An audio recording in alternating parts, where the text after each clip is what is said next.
ভাবুন তো, সারা জীবন কষ্ট করে কাজ করলেন, সময় মতো ট্যাক্স দিলেন, অবসরের পর একটু শান্তিতে থাকার আশায় স্টেট পেনশনের ওপর ভরসা করলেন।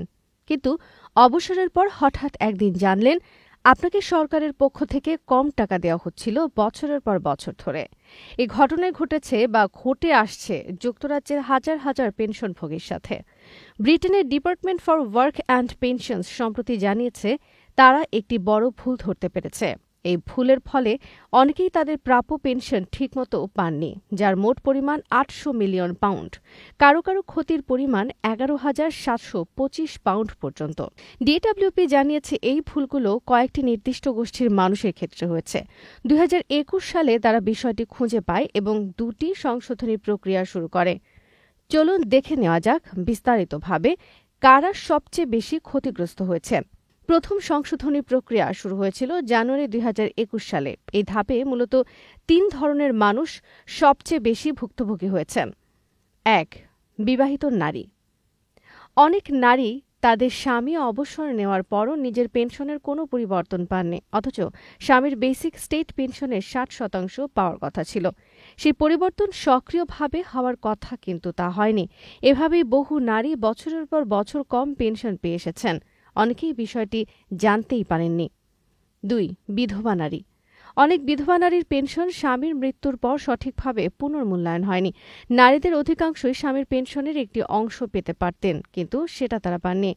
এমন অনেকেই আছেন যারা তাদের স্বামীর মৃত্যুর পর টাকার কষ্টে দিন কাটিয়েছেন, অথচ সরকার তাদের প্রাপ্য অর্থ দেয়নি। ৩. ৮০ বছরের বেশি বয়সী ব্যক্তি। যুক্তরাজ্যের নিয়ম অনুযায়ী একজন ব্যক্তি যখন ৮০ বছর বয়স অতিক্রম করেন তখন তার পেনশন আপনা আপনি কিছুটা বাড়ার কথা, কিন্তু অনেকের ক্ষেত্রেই এই পরিবর্তন হয়নি। ফলে তারা অনেক বছর ধরে কম পেনশন পেয়েছেন। ডিডব্লিউপি জানিয়েছে তারা এখন পর্যন্ত ১,৩১,০০০টি ভুল চিহ্নিত করেছেন।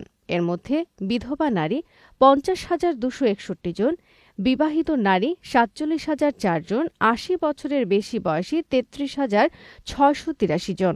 জানা গেছে গড় হিসেবে যারা এই ভুলের শিকার হয়েছেন তারা এখন পর্যন্ত পেয়েছেন: বিধবা নারী ১১,৭২৫ পাউন্ড করে, বিবাহিত নারী ৫,৫৫৩ পাউন্ড করে, ৮০ বছরের বেশি ২,২০৩ পাউন্ড করে।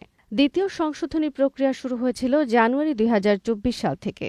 এই ধাপে মূলত সেই মায়েরা প্রভাবিত হয়েছেন যারা ২০০০ সালের আগে চাইল্ড বেনিফিট নিয়েছেন। তাদের ন্যাশনাল ইন্স্যুরেন্স রেকর্ডে হোম রেসপন্সিবিলিটিস প্রোটেকশন বা এইচআরপি সঠিকভাবে যুক্ত হয়নি।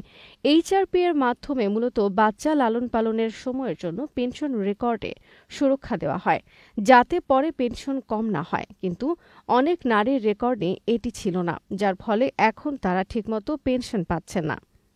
আপনি যদি একজন বিবাহিত নারী, বিধবা নারী অথবা ৮০ বছরের বেশি বয়সী হন বা ২০০০ সালের আগে চাইল্ড বেনিফিট নিয়েছেন, তাহলে আপনি ডিডব্লিউপি এর ভুলের শিকার হতে পারেন।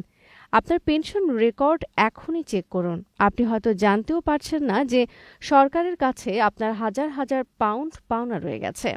ডিডব্লিউপি বলেছে তারা ধাপে ধাপে সবার ভুল ঠিক করছে, তবে আপনি নিজেও চাইলে নিজে যোগাযোগ করতে পারেন। পেনশন সার্ভিসের সাথে যোগাযোগ করে আপনার রেকর্ড যাচাই করতে পারেন। এছাড়া অনলাইনে স্টেট পেনশন আন্ডার পেমেন্ট লিখে সার্চ করে সরকারি ওয়েবসাইটে গিয়ে আরও তথ্য পেতে পারেন। আপনার আশেপাশের পরিচিতদেরও এই খবরটি জানিয়ে দিন। হয়তো আপনার মা, খালা, দাদি বা প্রতিবেশী এই ভুলের শিকার হয়েছেন এবং সেটা তারা এখনও জানেন না। বয়সের শেষ ভাগে এসে মানুষ যেন সম্মানের সঙ্গে বাঁচতে পারেন, সেটা নিশ্চিত করা আমাদের সবার দায়িত্ব। সরকার যদি ভুল করে থাকে তাহলে সেটার ক্ষতিপূরণ অবশ্যই পাওয়া উচিত এবং সেটা জানতে হলে আমাদের সচেতন হতে হবে।